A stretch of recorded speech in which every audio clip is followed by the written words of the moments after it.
Baik, Bapak dan Ibu sekalian, para penguji yang saya hormati, juga Mas Hamidullah yang berbahagia.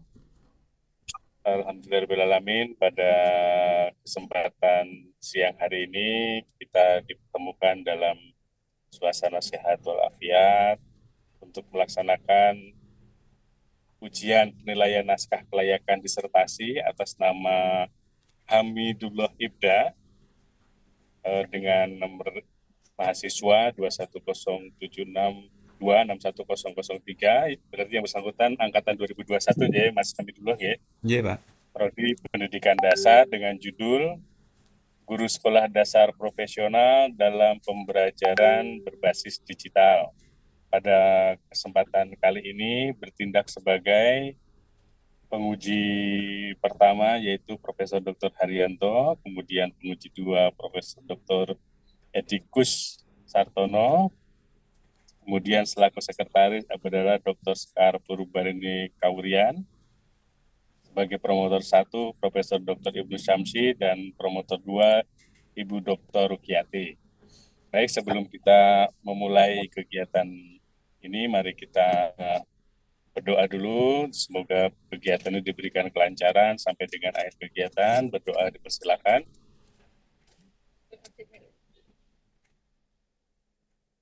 Selesai. Baik, Mas Hamid. Panggilannya Mas Hamid apa Hamid dulu lengkap? Ibda, Pak. Ibda. Ibda ya. Iya. Oke, Mas Ibda. Untuk kegiatan uji kelayakan ini, mekanismenya yang pertama adalah Mas Ibda melakukan presentasi disertasinya kurang lebih 10 menit ya, karena saya yakin para penguji juga sudah membaca naskahnya. Kemudian selanjutnya akan diberikan kesempatan kepada penguji satu untuk memberikan masukan dan juga saran terkait dengan disertasinya. Kemudian yang dilanjutkan dengan penguji dua, Profesor Dr. Etikus Sartono. Kemudian selanjutnya adalah sekretaris, terus kemudian ketua penguji, dan yang berikutnya adalah promotor dua, dan terakhir adalah promotor satu. Baik, untuk mempersingkat waktu kepada Mas Ibda, waktu dan tempat kami persilahkan. Nggih, matur nuwun, Pak Is. Assalamualaikum warahmatullahi wabarakatuh. Salam sejahtera Maaf untuk Pak kita Widi, semua.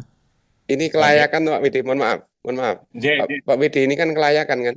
J, J, Iya, Kelayakan kelayakan. tidak ada Tidak ada Enggak, tidak presentasi. ada presentasi. langsung hmm, masukkan J. iya. Iya iya Nggih. iya J, J, J. langsung masukkan. Langsung masukkan ya. Iya iya Nggih, matur betul. nuwun, Pak R. Prof. Iya. Oke, monggo dilanjutkan langsung ke Prof. Haryanto untuk memberikan masukan-masukan terkait dengan Masukan, disertasi Pak. Mas Ibda.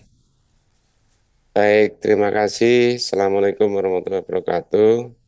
Salam Pak warahmatullahi Widi, wabarakatuh. Pak Dr. Is sebagai Ketua Tim Penguji dan juga promotor dan tim penguji lainnya dan saudara Ibda yang berbahagia. Eh, Secara keseluruhan, saya kira draft disertasi ini sudah layak untuk dimasukkan pada tahap berikutnya ya, ya meskipun mungkin ada beberapa catatan masukan ya. Lalu yang kedua saya sampaikan selamat pada Prof. Ibnu dan Ibu Dr. Rukiati sebagai promotor dan co-promotor yang telah berhasil mengantarkan Hamidullah Ibda sampai pada tahap ini ya. Dan nanti dimudahkan untuk tahap-tahap berikutnya. Amin. Begini Mas Ibda, saya tidak akan bertanya karena ini kelayakan ya, saya hanya ingin menguji draft disertasi saja ya. Jadi karena yang dipilih oleh Mas Ibda ini adalah fenomenologi ya. Nah oleh sebab itu menurut hemat saya yang perlu dielaborasi di latar belakang itu ya tentang fenomena guru profesional ya.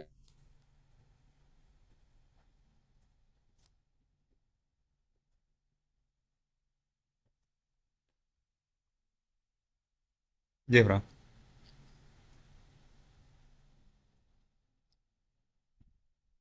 Apa tersendat nih ya? Nah, itu nggak usah kamu Tadi katanya listriknya mati. Prof, nggak Har, usah kabusnya terputus, Prof, ini, Prof. kamu Terputus. Ya, jawab. terputus. Ya dengarkan saja, karena ini bukan menguji. Ya, ini agak saya karena pakai tethering ini ya suaranya lo. Saya pakai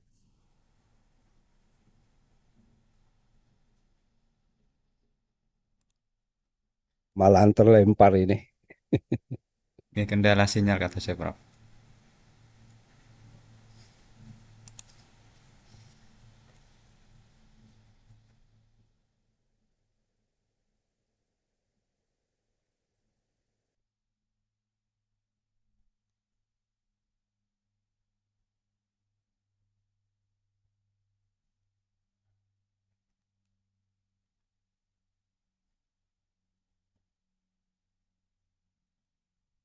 mohon maaf bisa didengar suara saya?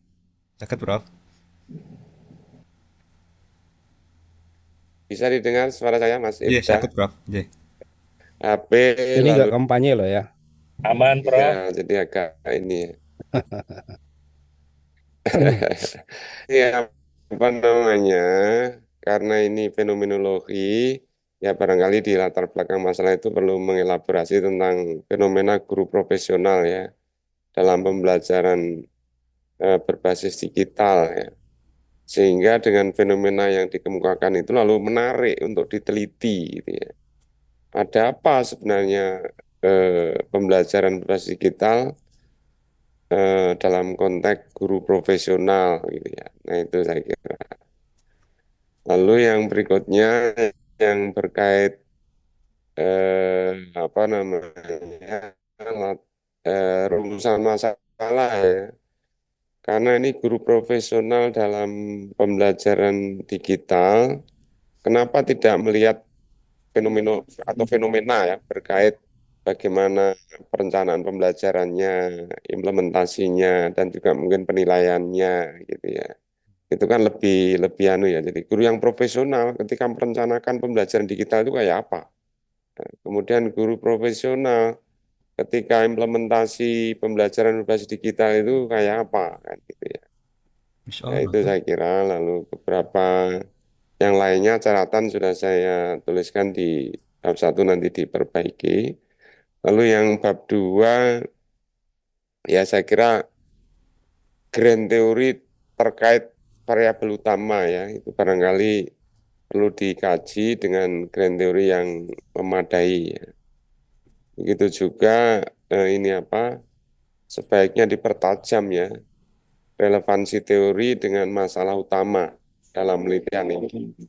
Ya tadi kalau konteks pembelajaran itu dilihat dari perspektif perencanaan, implementasi, dan penilaian, ya tentu harus ada kajian teori tentang itu, gitu ya.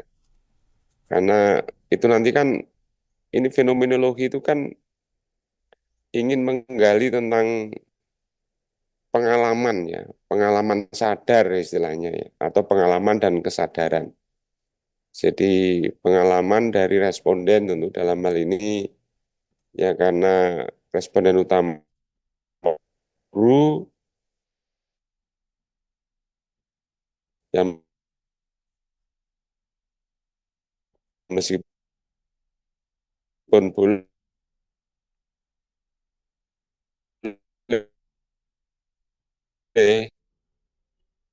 digali juga data dari non guru ya karena untuk triangulasi ya.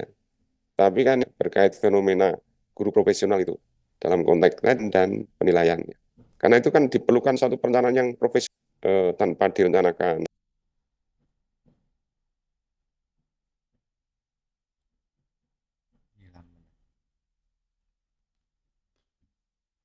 Udah mah keringet tenang mah.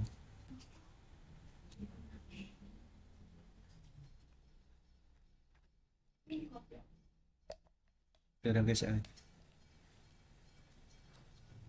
Ini fenomena apa ini?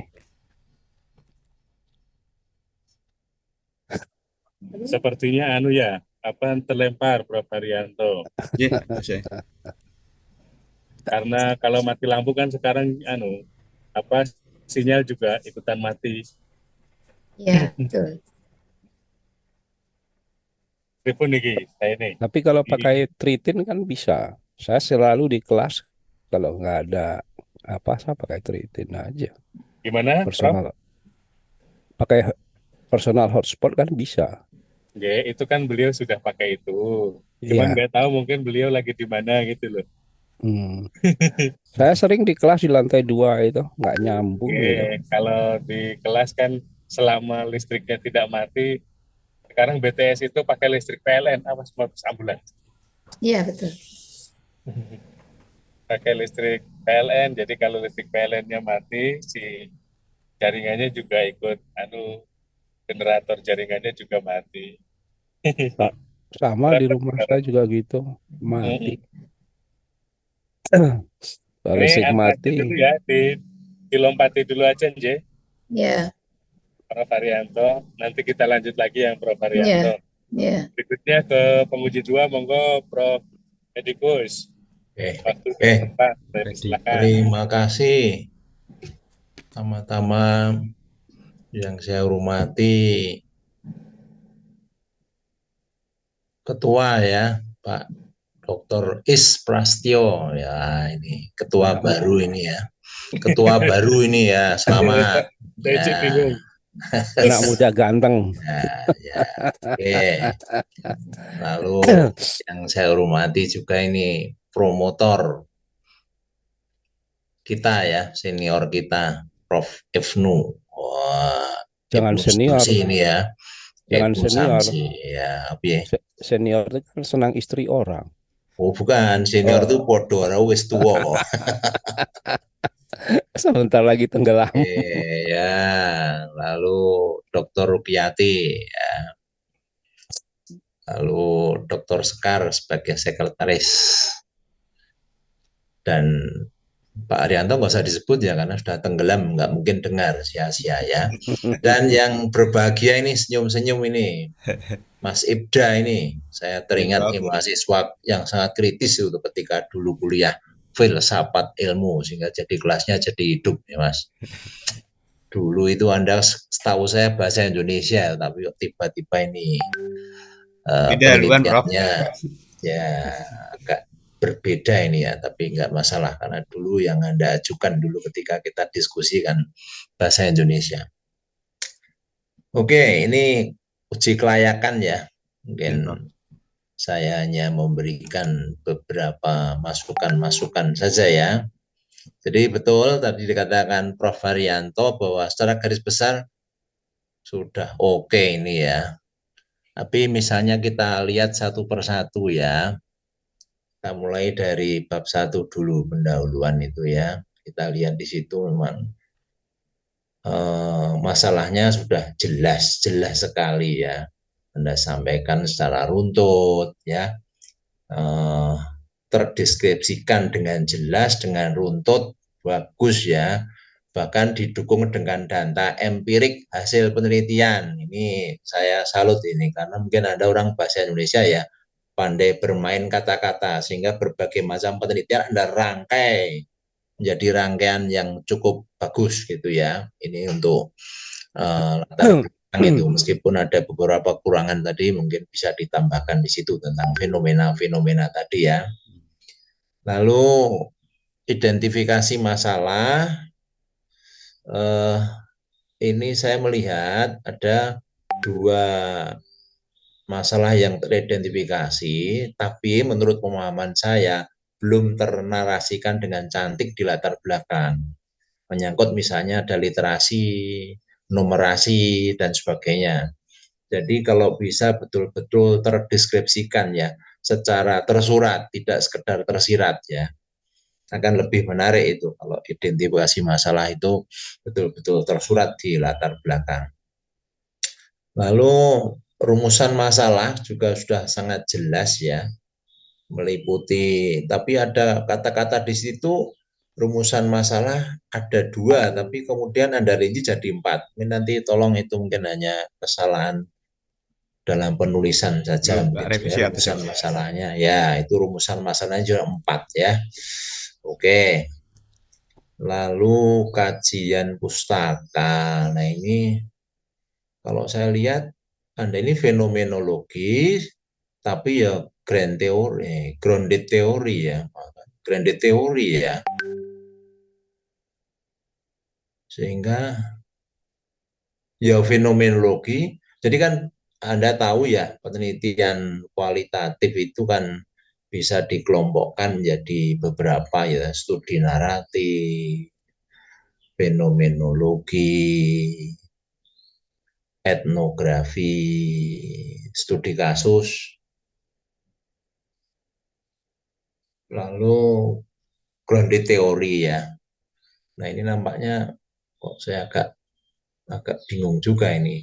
Anda ini pengen membangun teori berdasarkan data yang Anda temukan, tapi pakai fenomenologi, tapi bisa juga ini grounded teori. Maka kalau itu memang arahnya ke grounded teori dengan fenomenologi, mungkin ya saya katakan ya teori-teori yang di sini sudah mewadai, baik kedalaman keluasannya ya, karena nanti Anda akan Awalnya menemukan kan teori ya, mungkin bekal teori yang ada di sini sudah cukup ya.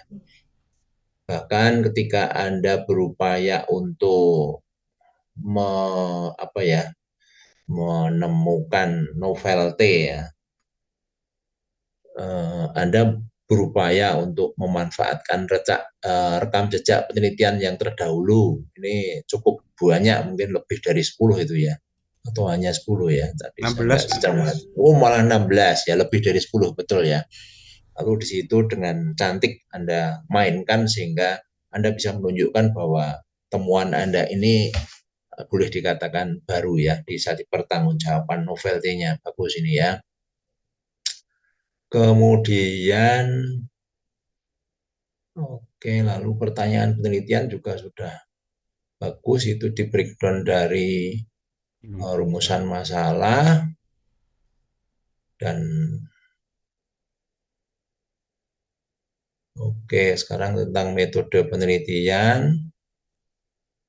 Oke, ya tadi saya kalau yang paling agak rancu antara grounded teori dengan fenomenologi ini mungkin nanti perlu dipikirkan kembali ini ya. Lalu instrumen, nah ini instrumennya sudah lengkap ya. Anda cuma mungkin Anda perlu paham juga bahwa dalam penelitian kualitatif instrumen itu si peneliti itu sendiri sebagai instrumen utama, lainnya hanya kelengkapan, tapi ketika kemudian coba divalidasi dan diuji reliabilitasnya kan Anda yang harus diuji itu. Nah, ini apakah Anda sudah memahami hal itu bahwa sehingga Anda sebagai instrumen itu betul-betul dikatakan valid dan reliable. Ini harus Anda pahami juga ya.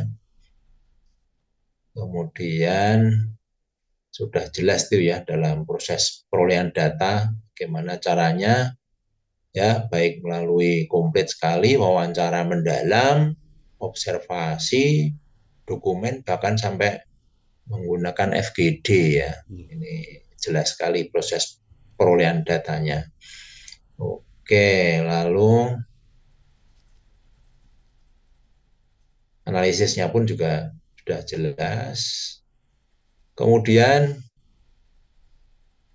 hasil penelitian. Nah, hasil penelitian ini juga sudah Anda paparkan runtut sesuai dengan rumusan masalah ya. Tadi rumusan masalah yang Anda sampaikan, kemudian dijabarkan dalam pertanyaan penelitian ada 9 atau 10 tadi ya. Kemudian Anda coba kupas satu persatu ya. Ya, pada awalnya saya sebelum membaca ini ya, kalau bicara kompetensi, guru sekolah dasar kan yang resmi secara yuridis formalnya gitu ya. Itu kan ada 4 itu ya. Kompetensi pedagogi, kompetensi profesional, kompetensi sosial, sama satu lagi kompetensi apa Mas? kepribadian. kepribadian. Nah, lalu loh, kompetensi pedagogik jangan nanti masalah IT-nya sudah masuk di situ, digitalnya masuk di situ, pedagogik digitalnya masuk di situ. Kemudian nanti profesional, jangan-jangan digitalnya masuk di situ gitu ya. Nah, ternyata Anda bisa menunjukkan yang ke-6 dan ke-5 dan ke-6 itu ya, Nggih, menyangkut masalah pedagogi digital dan kompetensi kompetensi digital. digital itu ternyata berbeda ya. Dulunya saya pikir, loh Mas, ya, pada saat ujian proposal itu kan pernah juga ditanyakan Prof. Haryanto, yaitu Prof Herman ya, Mas. apakah Herman atau siapa itu, Prof apakah Herman. nggak dimasukkan saja itu dalam kompetensi pedagogi. Nah, setelah saya baca, apa nggak masuk dalam kompetensi profesional? Ternyata saya baca di situ beda gitu ya, ada berbeda ketika. Nah, ini tentunya temuan yang menarik itu hasil dari penelitian Anda. Nah, coba nanti temuan Anda ini Anda kaji lebih tajam ya, dikaitkan dengan teori-teori yang ada di bab 2 dan kemudian Anda kaji juga dengan penelitian-penelitian sebelumnya. Anda diskusikan, Anda dialogkan sehingga nanti menjadi temuan yang mungkin lebih luas daripada yang sudah ada di situ ya. Oke, lalu terakhir kesimpulannya, oke, sudah sesuai dengan rumusan masalah dan ya tadi sudah saya katakan dari hasil penelitian di situ ada kebaruan temuan ya. Ada kebaruan temuan tentunya menyangkut kompetensi yang ke 5 dan 6 tadi ya. Menarik itu ya. Oke, rujukan jurnal internasional saya sudah cukup. Lalu Anda pandai bermain-main kalimat ya karena sehingga koherensi kalimatnya cukup cantik gitu ya. Lalu mungkin dalam penulisan mungkin ya coba disesuaikan dengan buku panduan yang Iya, Pak. terbaru ya 2003 itu tulisan disertasi monggo karena masih ada beberapa tata tulis dan tipe-tipe yang membingungkan ya. Coba kalau Anda cermati sehingga kadang-kadang pembaca jadi agak bingung. Coba nanti Anda cermati lagi. Saya kira itu saja ya yang bisa saya sampaikan dalam uji kelayakan ini. Monggo saya kembalikan pada Pak Ketua Dr. Monggo. S. Prastyo. Matur nuwun. Nggih, terus Siap, Prof. Betul, Prof. Etikus. Oke. Selanjutnya Prof. Haryanto. Sumpun lancar sinyalipun, Prof. Mohon maaf ini gangguan ini ya. Jadi saya ini aja 140 saja ya. Saya kirim di WA grup Pak Iis. Bapak. Sudah saya kirim. Ya mungkin hanya beberapa ini catatan Mas. Kita tolong agak cermat ya. Jadi misalnya pasal 8 Undang-Undang 14 itu enggak benar itu. Terus kamu di halaman 25 itu dalam penelitian ini hanya fokus pada kompetensi pedagogi dan profesional. Tapi kenyataannya kamu teliti ya. Tolong nanti itu catatan-catatan nanti Makasih Pak Ketua. Iya, Prof Haryanto. Oke, matur suwun, Prof. Haryanto. Selanjutnya Sekretaris, Ibu Sekretaris, Ibu Dr. Sekar, monggo, Bu Dokter. Nggih, matur suwun. Yang saya hormati Bapak Ibu Timuji, Bapak Ibu promotor, kopromotor. Selamat sebelumnya saya sampaikan. Saya panggilnya Mas atau Pak ya? Bebas, Bu. Akang, Oke, biar lebih Akang. mudah jadi Mas aja. Iya, Bu. Akang juga boleh. Kang ya. Mas, saya sudah punya tulisan yang publish? Ada 2, Bu. Oh, Skopusnya. sudah punya. Oh, baik. Jadi kalau meneliti mengenai kompetensi terkait dengan literasi digital, kompetensi digital itu kan saya cermati di bab 2-nya itu masih banyak citasi yang bersumber dari nasional. Nggih. sangat banyak sebetulnya yang bisa diakses dari jurnal terindeks Q1 karena penelitian kemarin saya juga mengerjakan itu ya. Jadi saya masih anget gitu mensitasi jurnal-jurnal itu. Jadi karena ini S3 sebaiknya lebih banyak memanfaatkan yang berbahasa Inggris. Ini banyak saya temukan yang perlu di-upgrade gitu dari konten. Kemudian langsung ke bab 2 dulu karena sedang membuka bab 2. Banyak di situ yang poin-poin gitu. Sementara ini kan kajian. Jadi penulis poin ke bawah itu sebetulnya menurut saya mengindikasikan bahwa penulis itu kurang melakukan sintesis.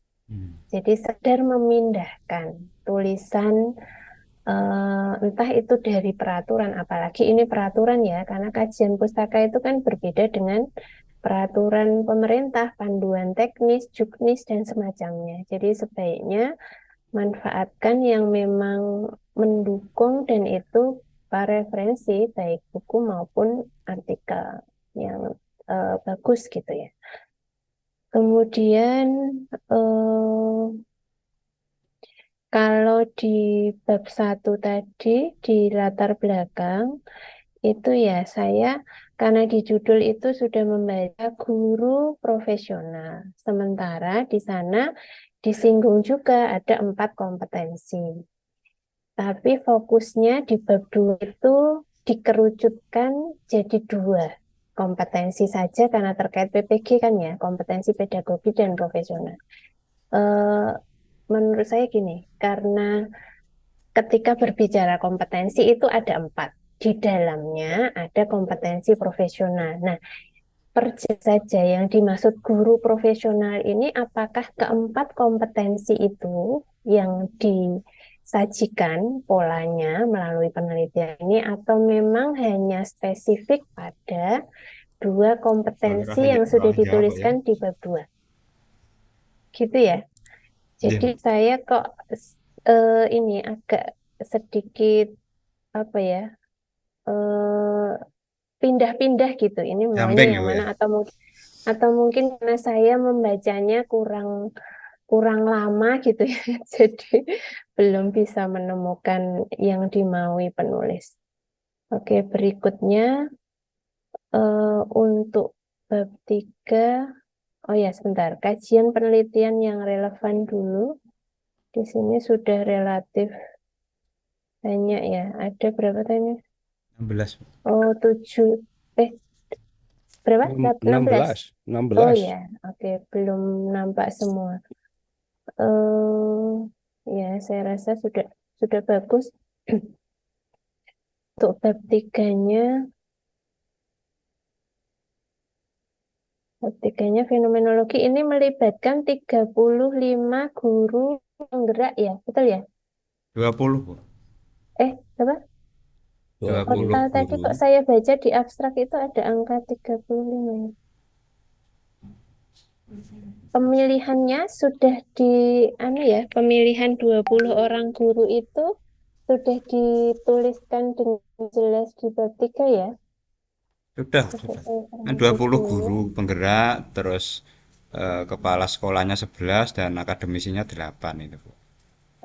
Enggak, kenapa 20 itu sudah ada informasi itu, kemudian profil ke-20 guru itu apakah sudah juga disampaikan di halaman 53 itu kan sudah ada angka itu. Ada 20 guru SD profesional, kemudian 11 kepala sekolah dan 6 akademisi.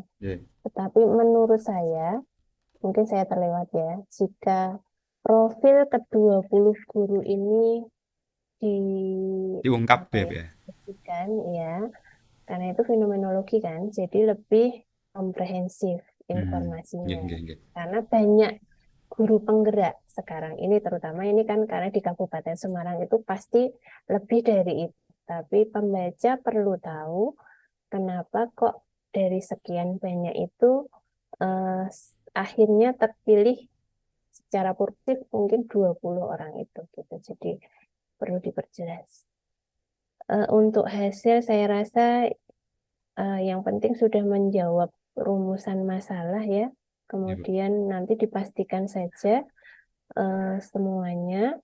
Jika memang itu masih ada beberapa yang perlu dieksplorasi lagi, saya rasa akan lebih bagus. Nggih. Saya rasa itu. Terima Bu Terima Sekar. kasih. Pak Is, nanti catatannya secara tertulis yang lain saya sampaikan. Terima kasih. Saya kembalikan ke Pak Ketua.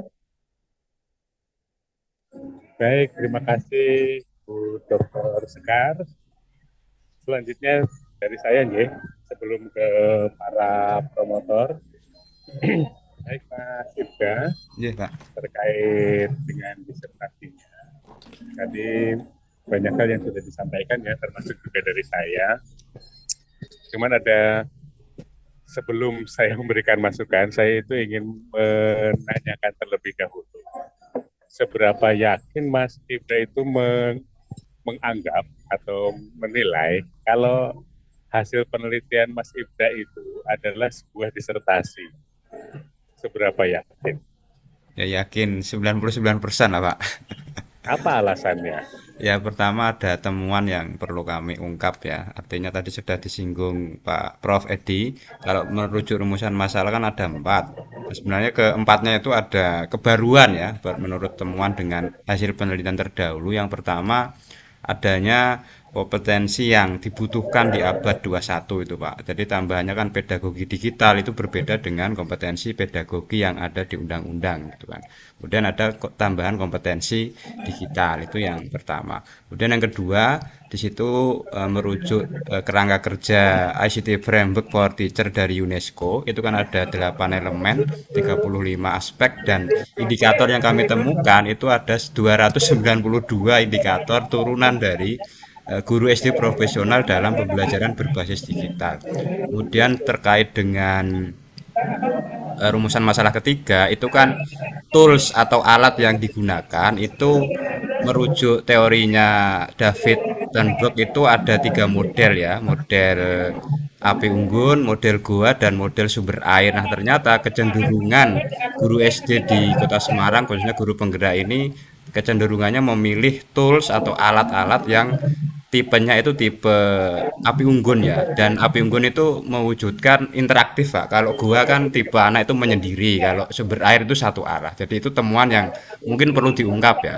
Nah yang terakhir ada strategi, saya kira memang berbeda di tiap daerah, dan ini mulai dari Dinas Pendidikan, K3S, Korsatpen, Kepala Sekolah, dan LPTK yang sudah terungkap di dalam disertasi ini. Mungkin itu Pak jawaban dari kami.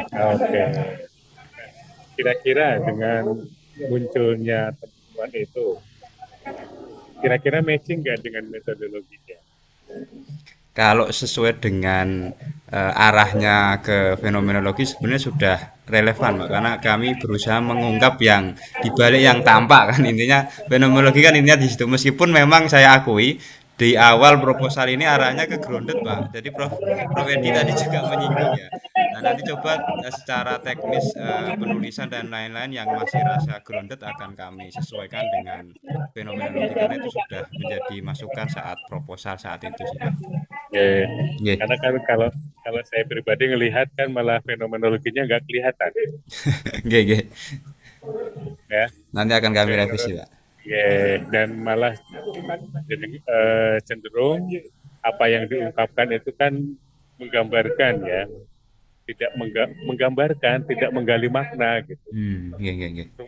Rumusan masalah yang ditulis juga tidak ada yang satupun yang menggali makna yang mencirikan kalau itu adalah penelitian fenomenologi.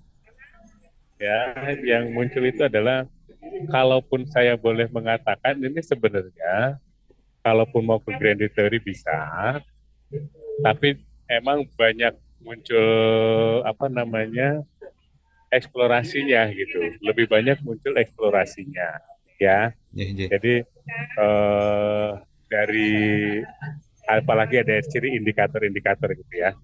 Indikator terkait dengan guru profesional, dan Mas Ibda kan di sana mengeksplorasi dari indikator itu apa sih yang dilakukan oleh guru gitu ya.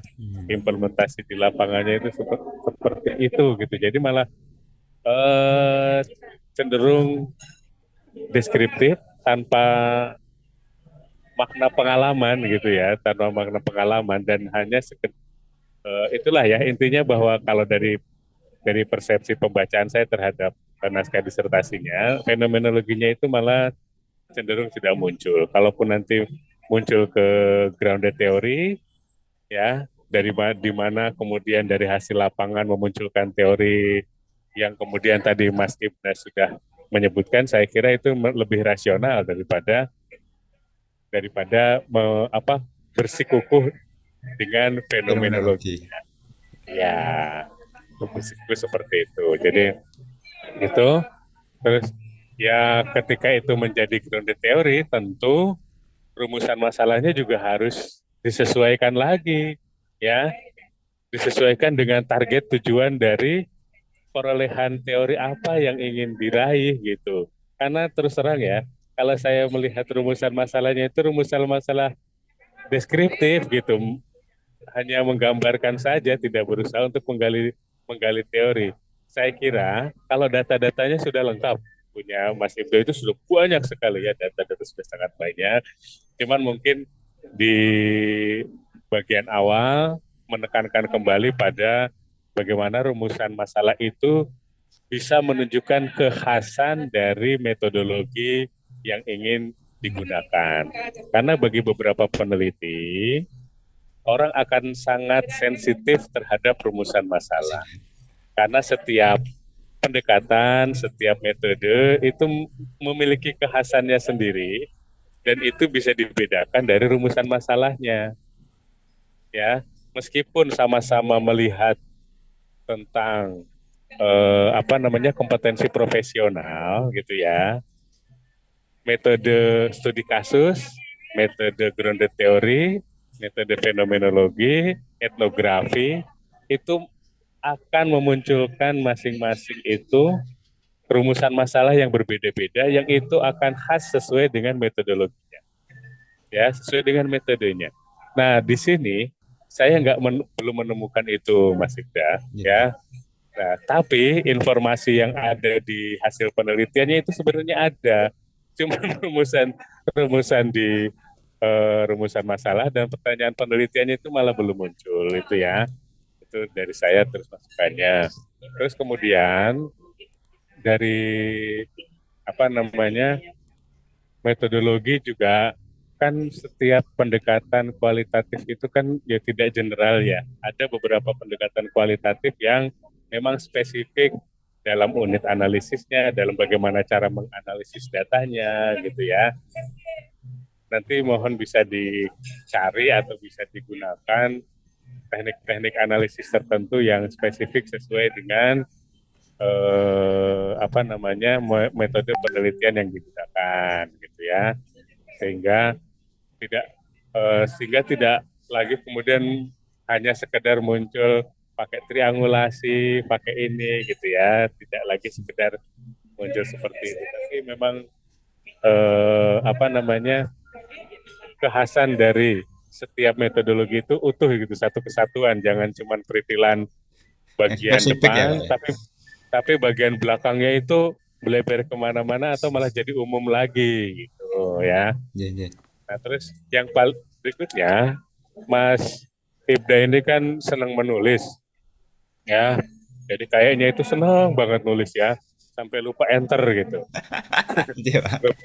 Lupa mengenter itu dalam artian paragrafnya itu bukan banyak, panjang ya. Jadi banyak sekali paragraf yang panjang sehingga orang itu Melelahkan pembaca. mencerna ini idenya tentang apa gitu ya. Mungkin idenya sederhana tapi penjelasannya panjang ya. Atau mungkin saking asiknya menulis gitu sampai lupa enter juga mungkin bisa saja seperti itu. Tapi yang jelas paragrafnya panjang-panjang Mas Ibda, terutama di hasil penelitian. Dan itu capek. Ya, membuat capek pembaca. Oke. Nah, itu saya kira dan juga tapi perlu diperhatikan juga bahwa disertasi itu kan produk akademik dengan standar KKNI level 9 ya. Iya.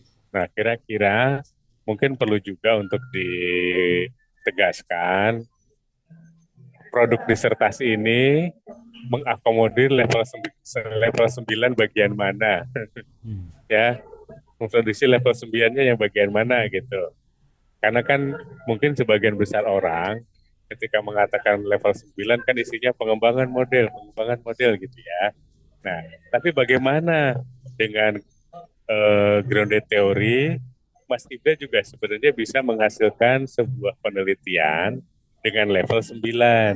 Karena tentu saja penelitian kualitatif kan juga bukan penelitian sederhana kan ya. Apalagi penelitian yang dilakukan cuman beberapa bulan gitu kan tidak sesederhana itu gitu penelitian kualitatif. Nah, itu bagaimana hasil penelitian ini juga bisa memunculkan bahwa ini merepresentasikan KKNI level 9 meskipun basisnya adalah kualitatif. Pekatan ya. Terus, Pak. Dan ini apa namanya masih apalagi di kesimpulan tuh ya. Jadi seolah-olah itu kayak nggak penelitian gitu.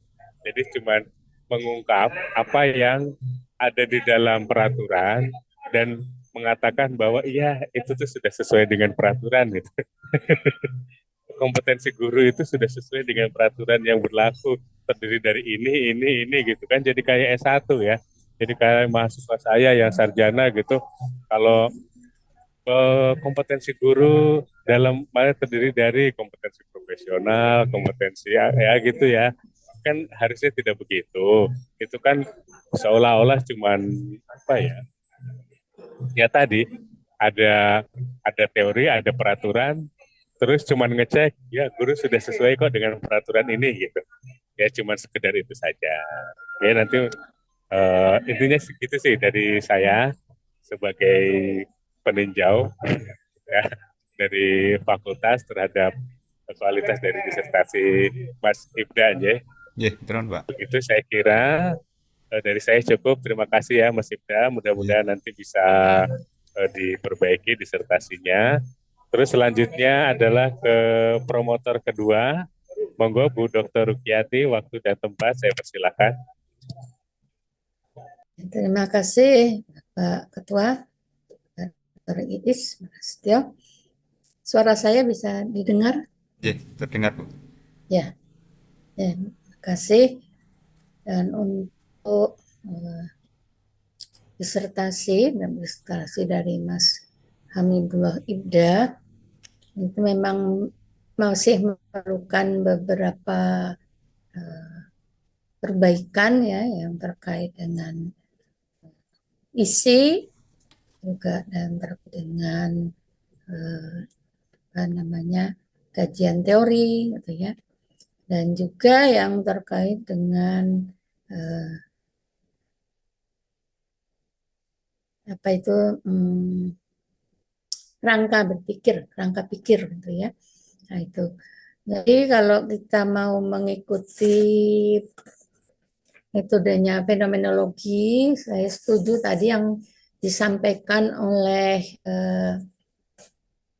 Bapak Dr. Iis dan juga yang disampaikan tadi oleh Prof. Haryanto, ya, bahwa itu memang harus difokuskan lagi. Memang pada diskusi waktu konsultasi juga saya sudah menyinggung itu tentang makna gitu ya, jadi makna. Jadi itu mungkin nanti dimunculkan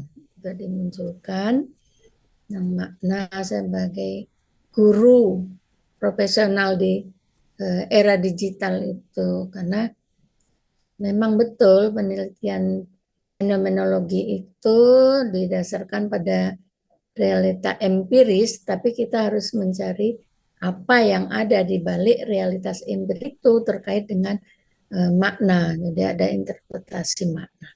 Nah, bagaimana guru-guru itu yang adalah guru-guru penggerak, tapi juga dia sebagai guru profesional di era digital itu memaknai dirinya, memaknai profesinya itu.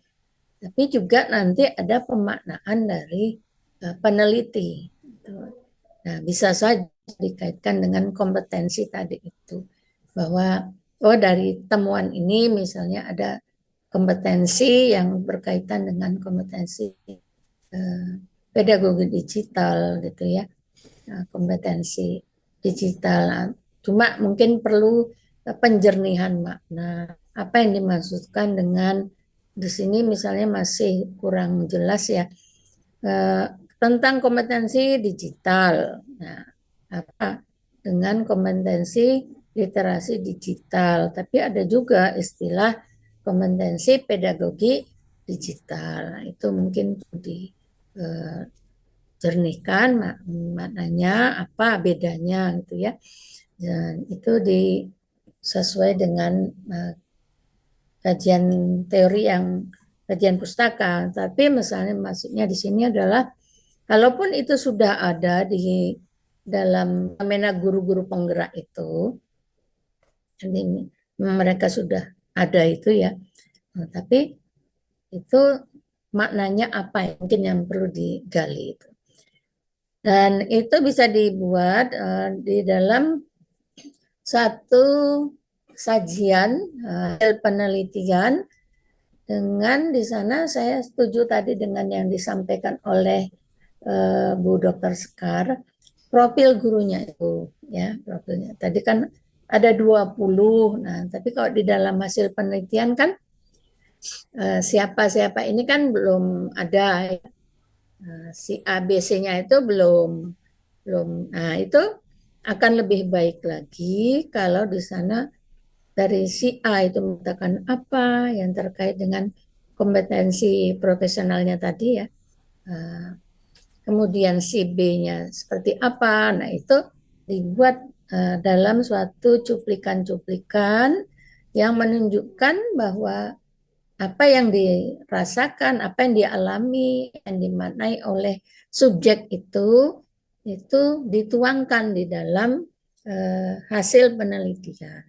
Sehingga di situ nanti peneliti dapat membuat pemaknaan dari hasil data empiris dari masing-masing subjek tadi itu. Nah, itu kalau dilihat dari hasil penelitiannya belum menunjukkan si subjeknya itu, tapi kalau sekolah itu sudah ya. Tapi kalau karena kini kan yang menjadi subjek penelitian untuk memperoleh data itu kan dari si gurunya itu, yaitu 20 guru. Nah, itu. Jadi apa yang disampaikan oleh guru itu untuk dimaknai oleh peneliti, tapi juga makna bagi guru itu sendiri, maknai profesinya itu seperti apa.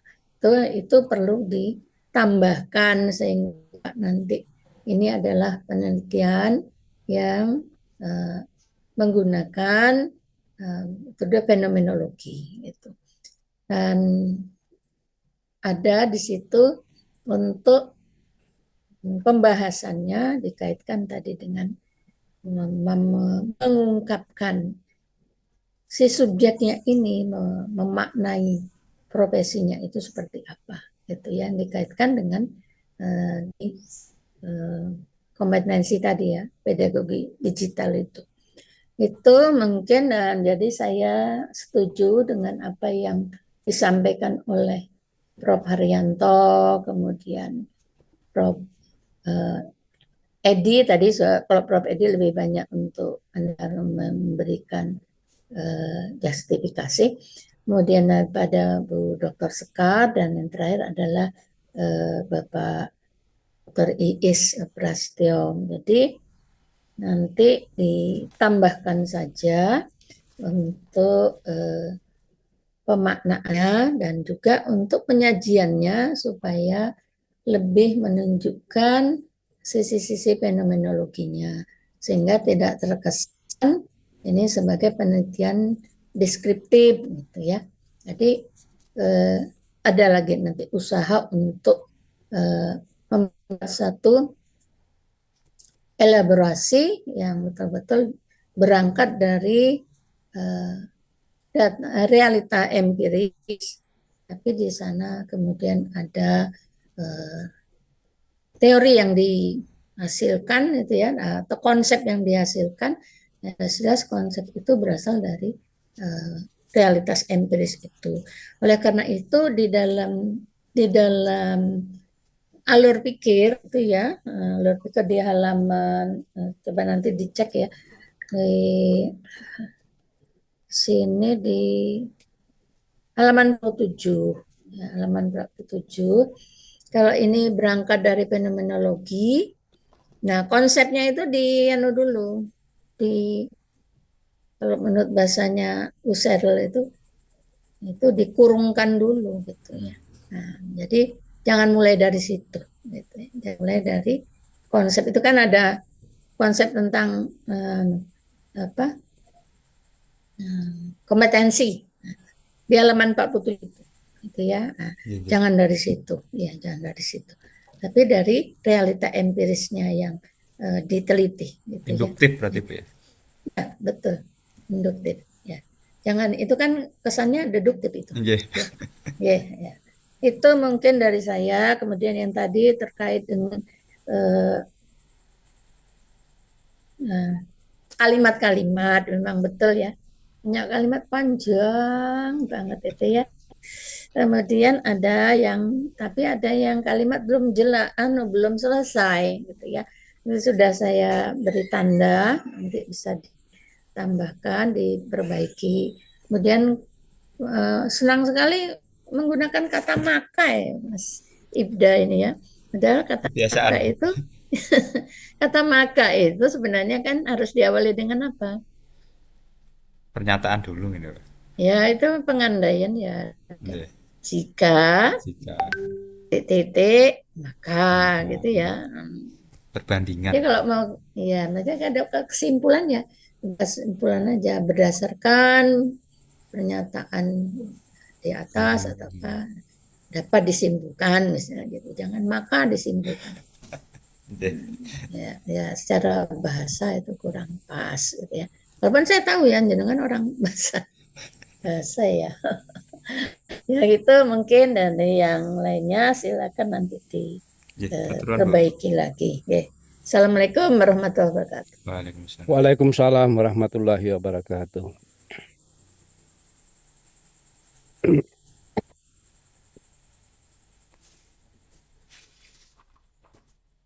Mana komandannya ini? Bentar. Jika saya makan, maka saya kenyang ya.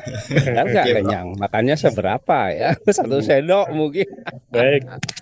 Berikutnya Prof. Ibnu, monggo. Terima kasih, Komandan Dr. Isartiwi. Dr. Iis. Maaf. Bapak Ibu semuanya, Mbak Prof. Haryanto, Prof. Edi, Mbak Sekar, Dr. Luki, Besti saya.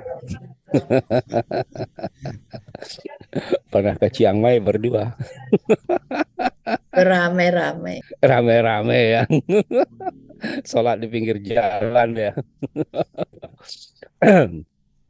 Ya, saya sependapat dengan masukan-masukan dari teman-teman yang lainnya. Apa yang telah disampaikan.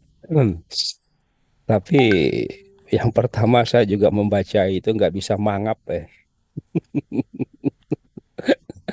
paragrafnya singkat banget jadinya nggak bisa mangap saya.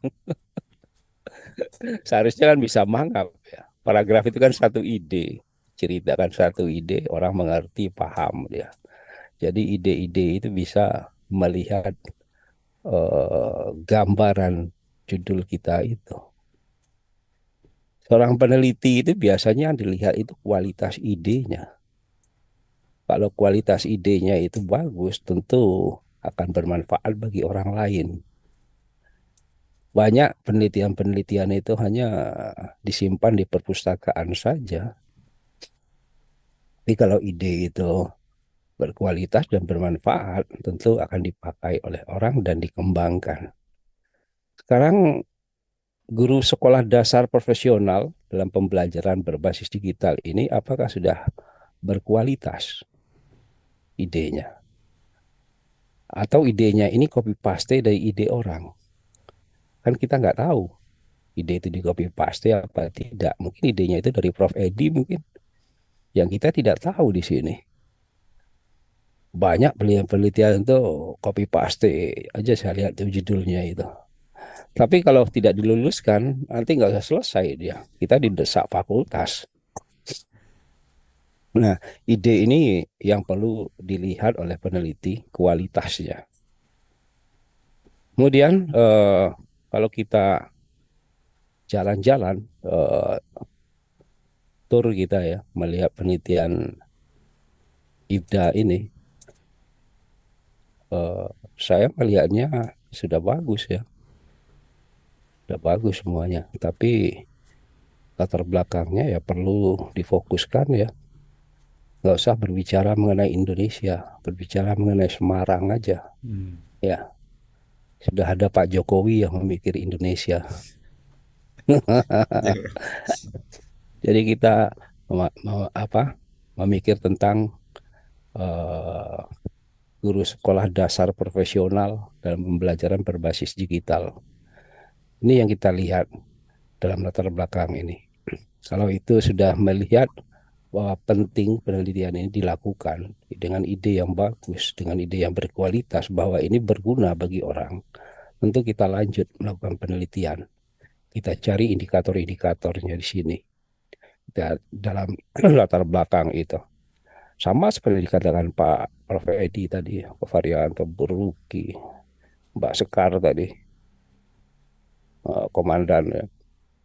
Senada saya bahwa kita berpikir tentang kompetensi itu di dalam pedagogik, tentu kita itu satu unit kesatuan ya, kompetensi pedagogik, kompetensi kepribadian, kompetensi sosial, dan kompetensi lingkungan dan sebagainya. Nah, ini akan didigitalisasikan gitu ya, karena kita sudah pengalaman selama beberapa tahun pada waktu pandemik. Ini yang difenomenologikan, pengalaman-pengalaman ini. Kalau ini kita fenomenologikan, tentu kita mengkaji teorinya itu sesuai dengan kajian fenomenologi. Rumusan masalahnya juga rumusan masalah fenomenologi, sehingga kita mudah mengurai sub-sub rumusan masalah itu dengan enak. Luki pasti tahu gitu bagaimana epistemologinya. Kita mendalami pemikiran-pemikiran dengan grand teori yang kita pegang. Kita punya prinsip. Seorang dokter harus punya prinsip, harus kencang memegang prinsip ini. Nah, dari sini kan nanti kan lahir kisi-kisi penelitian atau fokus-fokus penelitian yang akan dibahas nanti di dalam bab 4. Nah, ini di bab 3 ini dijelaskan dulu bahwa ini penting kita benar-benar melakukan sebuah fenomenologi. Fenomenologi itu kan singular ya Mas Ibda ya. Iya. Kalau plural ya. Singularnya apa? Ya, kalau tahu nanti saya kasih. Kalau tahu nanti saya kasih sepeda nanti. Prof. Edisnya senyum ya. Saya senang menggoda beliau itu. Waktu pidato pengukuhan saya dibuat almarhum. Dr. Andus Ibnu Samsi SU almarhum katanya. Dia di sebelah saya Pak Unur Wakil guya-guyu dia.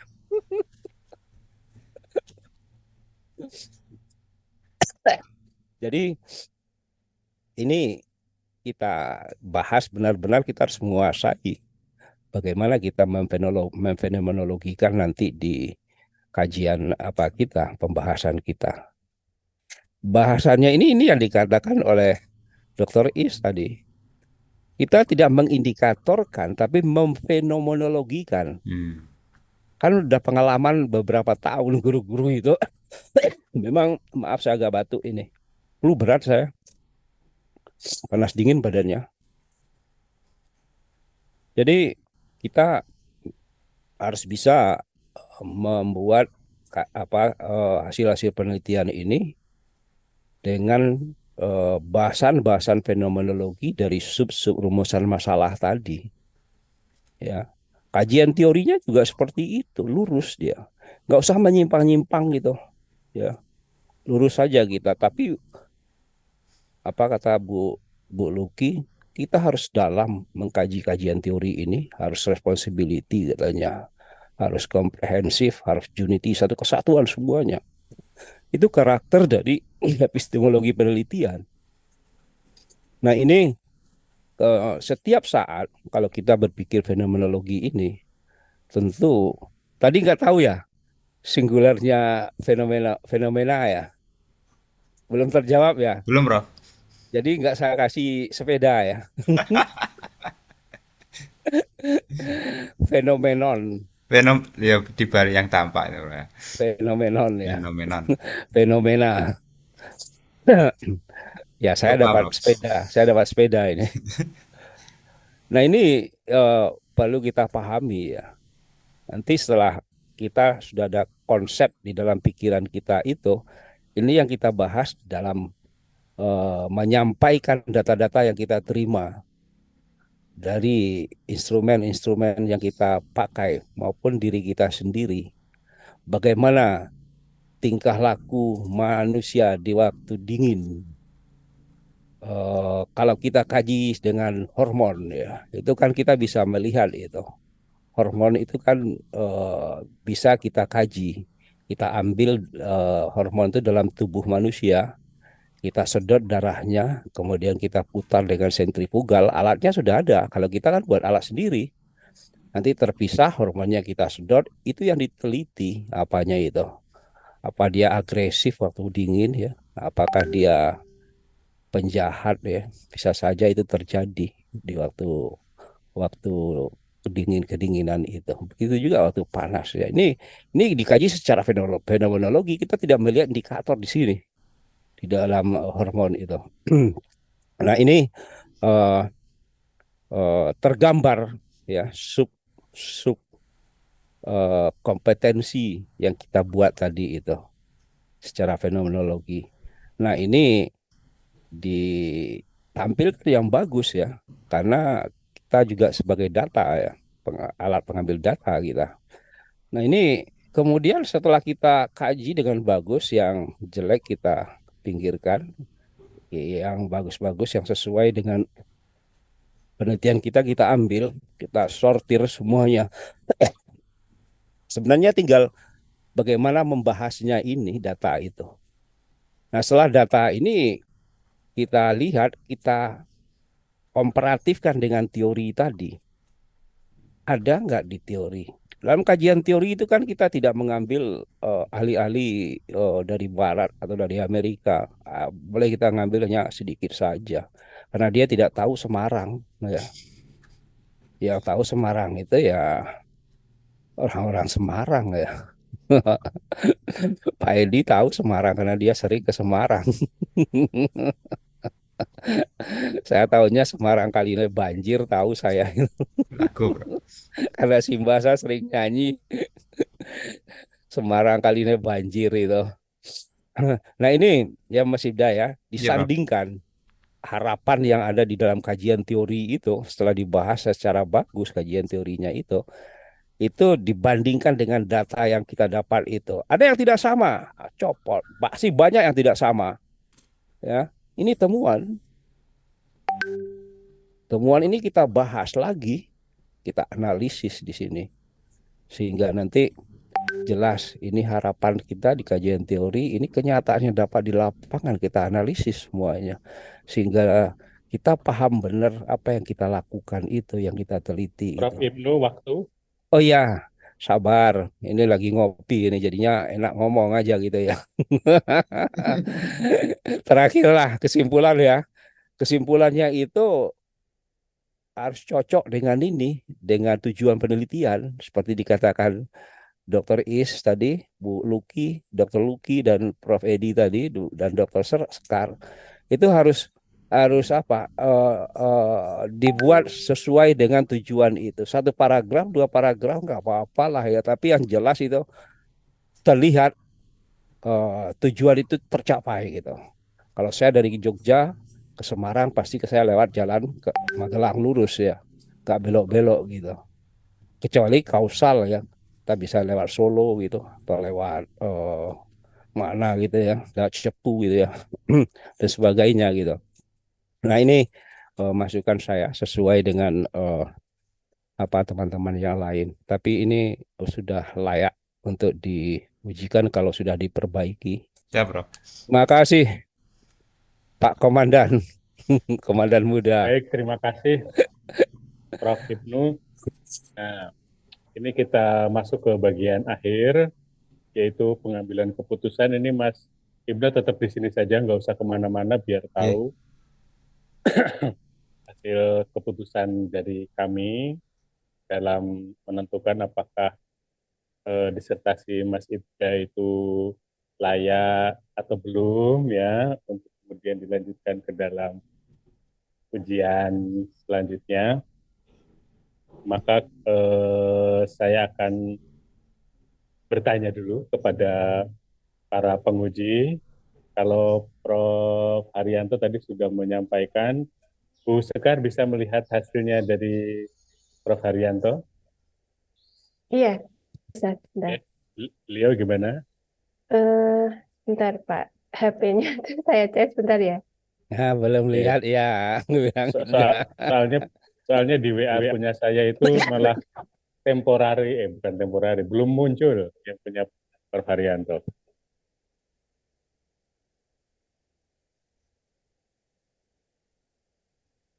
pasti belum lihat tadi dibilang iya.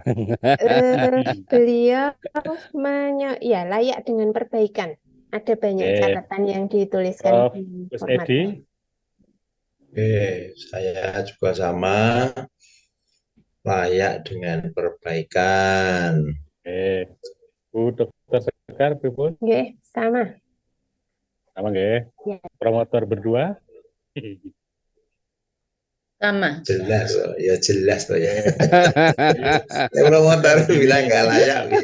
ya, Bahaya nanti, Prof. sebagian besar para dewan penguji dan juga promotor, termasuk saya pribadi, kalau melihat dari hasil data dan segala macamnya, ini kalau secara kuantitas data bisalah ya untuk memenuhi syarat ujian. Namun kan ada tapinya ini ya. Tapinya itu kan masukannya masih banyak tuh ya, dari Prof. Haryanto, dari Prof. Gus Edi, dari Dr. Sekar ya, dari saya sendiri dan dari promotor. Itu harapannya Mas Ibda bisa memperbaiki kembali. Jangan terburu-buru, apalagi ini kualitatif. Ya, Iya, harus Pak. teliti. Mau nikah Jangan ya Komandan? pripun? Mau nikah dia. Oh, kapan nikahnya? Sampun nikah, Prof. Wah, Oh sudah. anak saya sudah Kayak dua. Yang laki. kedua mungkin. Kayak laki berarti dah. Ya gitu ya, Mas Ibda diperbaiki kembali, Iya, siap. dicermati ya, karena mau tidak mau ini kan produk produk apa ya, maksudnya produk akhir dari sebuah studi pamungkas itu ya, dari Mas Ibda. Jangan sampai nanti setelah lulus itu banyak yang mencela gitu ya, atau nah itu ya, lah masuk disertasi koyong ini gitu ya, jangan sampai seperti itu. Maka tadi masukan-masukan tolong diperhatikan, dipilih mau mana ini. Kalau fenomenologi ya fenomenologinya yang betulan ya, mengungkap makna gitu. Dan akan aneh ketika fenomenologi tapi respondennya 20. Makna siapa dari 20 orang itu gitu ya. Bahkan di beberapa studi maksimal untuk kualitatif itu kan 10, itu pun sudah maksimal paling banyak. Ketika sampelnya itu bukan sampel ya, ini narasumbernya sampai 35, berarti kan itu sebenarnya dari karakteristik itu saja sudah lepas dari karakteristik fenomenologi. Karena bingung nanti mau memaknai pengalaman siapa dari 35 orang itu. kan 20 orang ya, 20 sama 35 gitu ya. Pecahannya itu loh, itu makna siapa gitu loh. Karena ketika dua orang saja kan untuk menggabungkan makna dua orang saja udah sulit ya. Karena maknanya Prof. Ibnu dengan, nih saya umpamanya mau fenomenologi nih. Fenomenologi, responden saya Prof. Ibnu dengan Bu Rukiati tentang pengalaman membimbing Mas Ibda gitu. Itu aja beda pengalamannya, maknanya. Mungkin Prof. Ibnu asik-asik aja, tapi Bu Dr. Rukiati itu mungkin agak mangkal-mangkalnya. Itu kan ya harus tergali, itu dua, itu baru dua pengalaman loh. Kalau emang benar-benar mau pakai fenomenologi ya, memaknai senyumannya Bu Rukiati dengan senyumannya Prof. Ibnu itu berbeda ya. Itu fenomenologi, mengungkap makna di balik makna ya. Jadi nanti bisa diseriusi kembali untuk metodologi. Kayak wayang ya, Komandan ya. Pripun? Wayang, Iya. bayang-bayang ya. Nah, jadi bayang-bayang gitu. Karena senyuman senyuman saja kan berbeda ya, senyuman sama-sama tersenyum loh, tapi yang satu tersenyum kecut, yang satu tersenyum bahagia. Nah, itu kan makna ya. Dan itu ada di dalam fenomenologi. Kalau di Mas Ibnu kan jelas gitu ya, tidak membahas tentang itu gitu. Nggak ada ya. Jadi mohon nanti bisa diperbaiki. Mudah-mudahan nanti ketika pada saat proses ujian sudah ada perbaikan ya, Mas Ibda. Dan nanti jangan sampai ada pertanyaan-pertanyaan serupa atau masukan-masukan serupa dari para penguji yang sudah ada saat ini terkait dengan apa yang saat ini diberi masukan. Ya, Ya, apalagi berlanjut sampai promosi ternyata nggak ada masukannya. Nanti Dewan Pengujinya merengut semua pada saat terbuka kan nggak indah ya. Katen gitu. Jangan sampai Prof. Ibnu itu dengan terpaksa meluluskan Mas Ibda gitu. Ya, udahlah terpaksa aja lah daripada susah gitu ya. Jangan sampai begitu. Kalau bisa buatlah promotornya bahagia ya, Bu Dr. Rukiati juga bahagia dan mengikhlaskan Mas Ibda untuk bisa promosi doktor dengan kualitas disertasi yang baik dan sesuai. Begitu Mas Ibda. Saya kira ya Pak.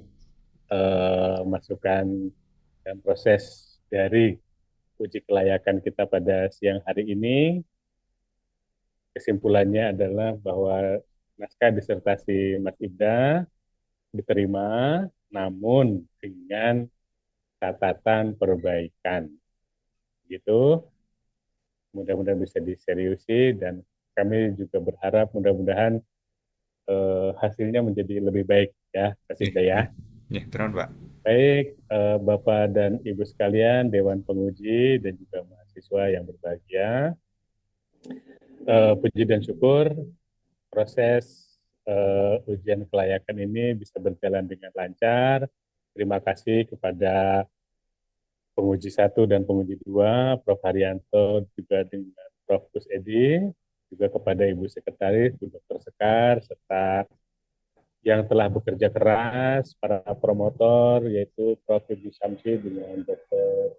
Rukiati, mudah-mudahan mendapatkan pahala yang setimpal karena sudah membimbing mahasiswa untuk belajar menjadi lebih baik. Saya kira itu sebelum diakhiri, Mas Ibda ada yang mau disampaikan? Ya, mungkin sedikit aja. Terima kasih kepada Prof. Haryanto, Prof. Edi, Bu Sekar, Pak Is, dan utamanya Prof. Ibnu dan Bu Ruki. Yang memang karena kemarin ada perpindahan ya, masih gampang ketika pasca proposal itu Pak. Karena awalnya kan grounded gitu Pak. Tapi lebih memilih fenomenologi. Jadi nanti secara substansi dari pemahaman saya tentang fenomenologi akan saya perbaiki. Utamanya dalam penyajian hasil sampai simpulan. Mungkin itu matur nuwun atas semua masukannya. Saya kembalikan ke Pak Is, monggo. Oke, terima kasih Mas Ibda.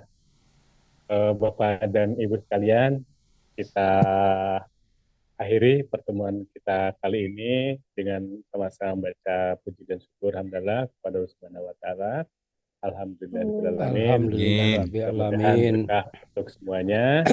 Saya akhiri. Assalamualaikum warahmatullahi wabarakatuh. Waalaikumsalam Waalaikumsalam warahmatullahi warahmatullahi wabarakatuh. wabarakatuh. Matur nuwun semuanya nggih. Terima kasih.